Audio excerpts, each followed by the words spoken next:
तो आजकल ना मनोरंजन जगत में और खासकर भारतीय एनिमेशन में एक नाम की बहुत चर्चा हो रही है।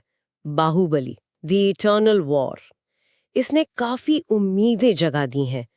लग रहा है कि ये सिर्फ एक फिल्म नहीं बल्कि शायद पूरी इंडस्ट्री के लिए कुछ नया लेकर आ सकती है। हाँ, और हमारे पास इसी पर एक काफी दिलचस्प लेख भी है। उसका टाइटल है Baahubali eternal war, Indian animation renaissance. ये लेख बताता है कि आखिर क्यों इस फिल्म को लेकर इतना उत्साह है और क्यों इसे भारतीय एनिमेशन का पुनर्जागरण कहा जा रहा है।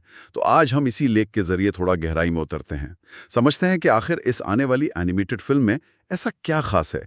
क्या ये बस बाहुबली की पॉपुलैरिटी भुनाने की कोशिश है या इसमें सच में वो बात है जो इंडियन एनिमेशन को एक नई पहचान दे सकती है। मजे की बात तो यह है कि लेख में इसकी तुलना लॉर्ड ऑफ द रिंग्स जैसी फिल्मों के स्केल से की गई है। हाँ, ये तुलना काफी बड़ी है। जाहिर है उम्मीदें तो बहुत ज्यादा है। चलिए इसी पर थोड़ा और बात करते हैं, देखते हैं कि इस सब के पीछे क्या है।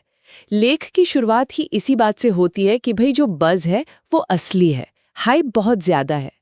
जब से टीजर आया है ना, लोगों को लग रहा है कि ये कोई मामूली एनिमेटेड स्पिन ऑफ नहीं होने वाला, बल्कि ये अपने आप में एक पूरी सिनेमैटिक घटना होगी। टीजर में जो चीजें दिखी हैं, जैसे वो विशाल युद्ध के मैदान सच में लॉर्ड ऑफ द रिंग्स की याद दिलाते हैं। फिर वो सोने की रोशनी में चमकते हुए राज्य, कितने जटिल डिजाइन है। हाँ, वो विजुअल अपील तो हैं। और कैरेक्टर मॉडल्स इतने डिटेल्ड हैं कि लगता है जैसे बस अभी जिन्ना उठेंगे। एक अविश्वसनीय भव्यता है। और देखिए, यहाँ दिलचस्प बात यह है कि ये भव्यता भारतीय एनिमेशन के लिए इतनी मायने क्यों रखती है। इसका एक सीधा कनेक्शन तो है मूल बाहुबली फिल्मों की जबरदस्त कामयाबी से।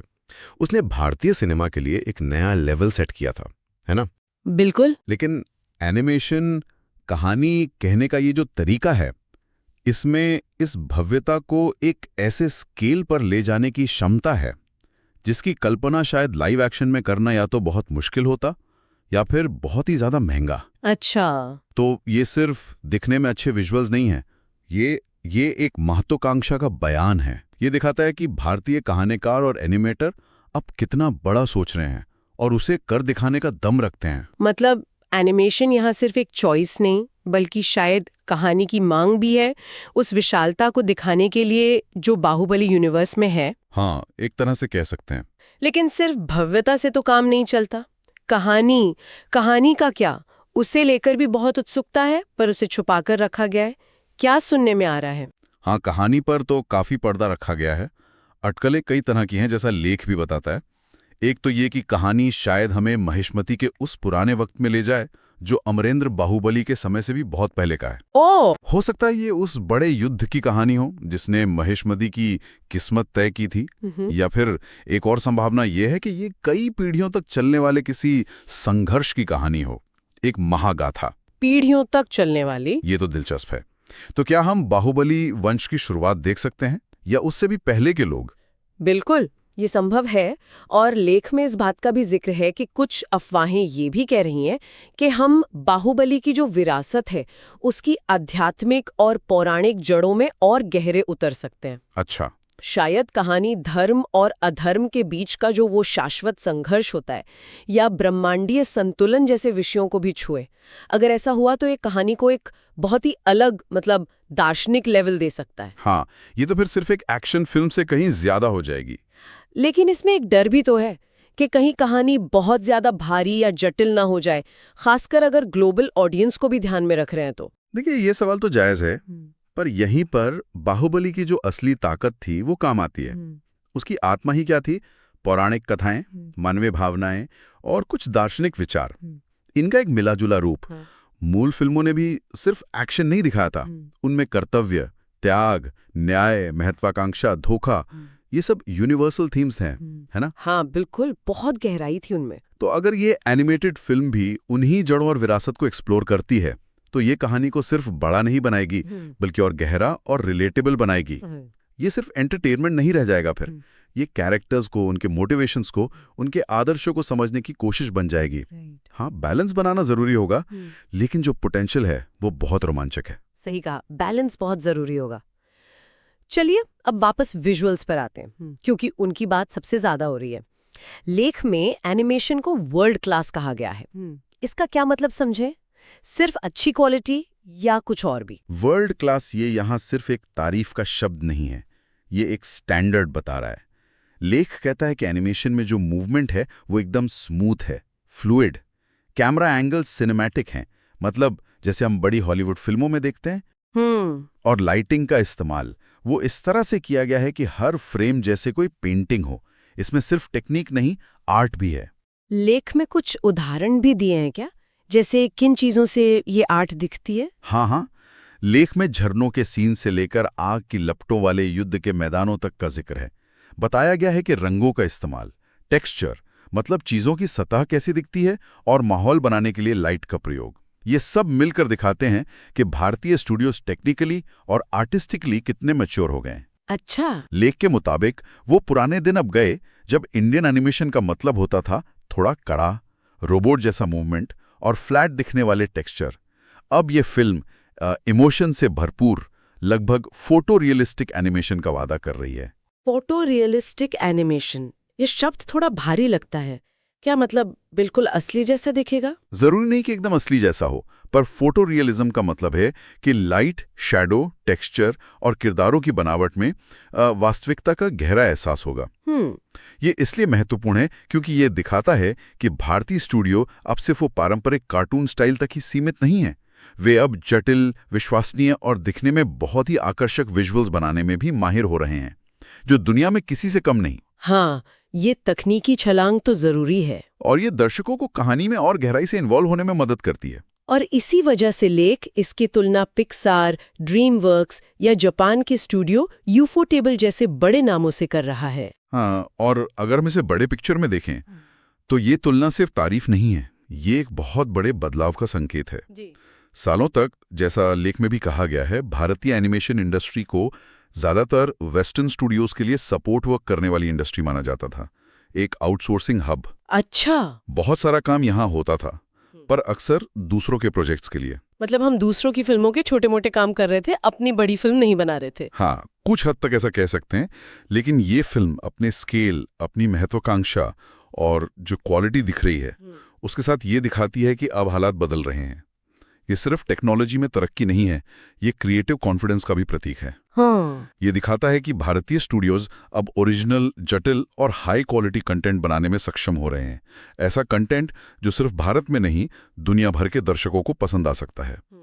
और ये आत्मविश्वास बहुत जरूरी है अगर हमें ग्लोबल स्टेज पर अपनी पहचान बनानी है। तो क्या ये कहना ठीक होगा कि ये फिल्म सिर्फ एंटरटेनमेंट नहीं बल्कि इंडस्ट्री के लिए एक तरह का स्टेटमेंट पीस है? बिल्कुल। लेख इसे इसीलिए एक मील का पत्थर या माइलस्टोन मोमेंट कह रहा है। ये सिर्फ एक फिल्म नहीं, ये एक घोषणा है कि भारत अपनी समृद्ध पौराणिक कथाओं, इतिहास और संस्कृति को दुनिया के सामने एक अभूतपूर्व स्केल पर सुनाने के लिए तैयार है, और वो भी एनिमेशन जैसे मॉडर्न और पावरफुल मीडियम के जरिए।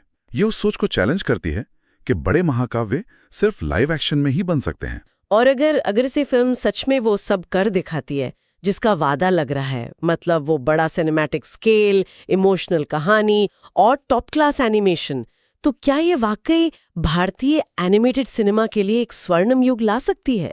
लेख में स्पाइडरवर्स या आर्केन का जिक्र है, जिन्होंने वेस्टर्न एनिमेशन को एक नई दिशा दी थी। हाँ, ये तुलना बहुत सही है। स्पाइडरवर्स और आर्केन ने साबित किया कि एनिमेशन सिर्फ बच्चों की चीज नहीं है, ये जटिल कहानियों, गहरी भावनाओं और कमाल के विजुअल एक्सपेरिमेंट्स के लिए एक बहुत शक्तिशाली और आर्टिस्टिक मीडियम हो सकता है। सही बात है। उन्होंने दर्शकों और क्रिटिक्स दोनों को दिखाया कि एनिमेशन क्या क्या कर सकता है।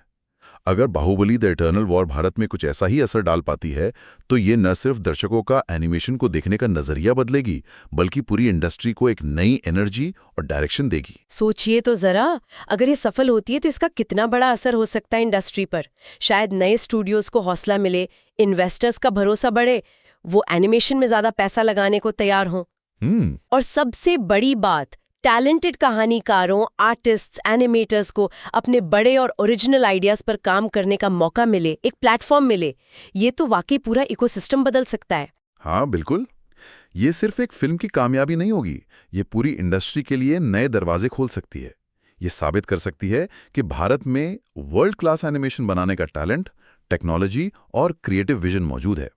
ये युवा टैलेंट को यहीं रहकर, भारत में रहकर, ग्लोबल लेवल का काम करने के लिए इंस्पायर कर सकती है। तो कुल मिला के बात यह है कि बाहुबली द इटर्नल वॉर से उम्मीदें सिर्फ एक ब्लॉकबस्टर हिट की नहीं है। इससे उम्मीद है एक ऐसे एक्सपीरियंस की जो भव्यता, भावना और बेहतरीन कला का संगम हो।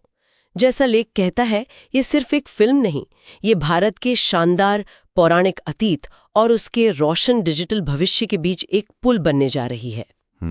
ये हमारी सदियों पुरानी कहानियों को 21वीं सदी की टेक्नोलॉजी के साथ मिलाकर एक नया रोमांचक रूप देने की कोशिश है। और लेख की वो आखिरी लाइन महेशमती फिर से उठ खड़ी हुई है इस बार, पिक्सल और आग में। ये सच में रोंगटे खड़े कर देती है। हाँ, वो लाइन काफी दमदार है।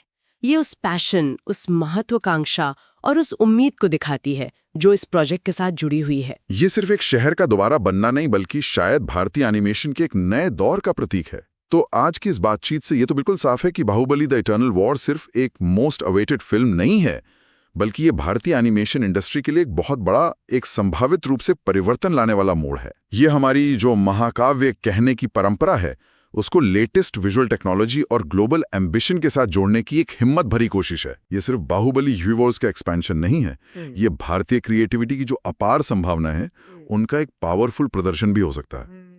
और अगर ये फिल्म सफल होती है, तो इसका असर सिर्फ बॉक्स ऑफिस कलेक्शन या रिव्यूज तक ही नहीं रहेगा, ये भविष्य के लिए एक मिसाल कायम करेगी। और यहीं पर एक सोचने वाला सवाल उठता है, इस प्रोजेक्ट की सफलता से या इसके अनुभव से सीख लेकर भविष्य में भारतीय क्रिएटर्स अपनी यूनिक संस्कृति, अपनी लोक कथाओं, अपने इतिहास पर आधारित लेकिन ग्लोबल अपील वाली किस तरह की नई और ओरिजिनल कहानियों को दुनिया के सामने लाने की हिम्मत करेंगे? हाँ, ये बहुत दिलचस्प सवाल है। क्या हम साइंस फिक्शन, फैंटेसी या शायद सामाजिक मुद्दों पर आधारित और ज्यादा मैच्योर एनिमेटेड कहानियां देखेंगे जो एक भारतीय नजरिया पेश करती हों?